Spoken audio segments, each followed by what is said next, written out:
Со кредит од 120 милиони евра државата ќе ги покрива долговите на општините. Ова денеска го најави премиерот Зоран Заев, кој рече дека одлуката е веќе донесена државата да подигне кредит и да го пренесе на општините да ги исплатат своите обврски кон добавувачи. Кредитот во висина од околу 120 милиони евра ќе го враќаат општините на подолг период, од 15 или 20 години со ниски каматни стапки. Тоа значи дека во иднина, штом ќе бидат подготвени капацитетите на општините, се надам до крајот на 2018 година ќе бидат подготвени, ќе се пренесат капиталните инвестиции.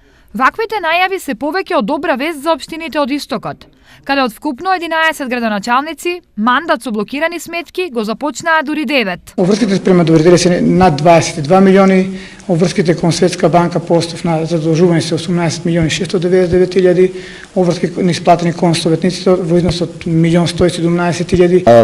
Во неофицијалните разговори, значи во најбрз можен начин, тоа е до крајот на месец се очекува да се деблокира сметката на општина Карвинци и да можеме да испорачуваме услуги према граѓаните.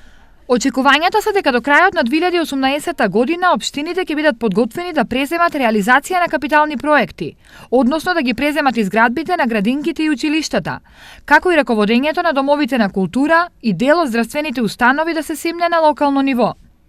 Плановите на државата се на локално ниво да се пренесат и управувањето на шумите и земјоделското земјиште, како изградбата на патишта со цел да се зајакнат капацитетите на општините.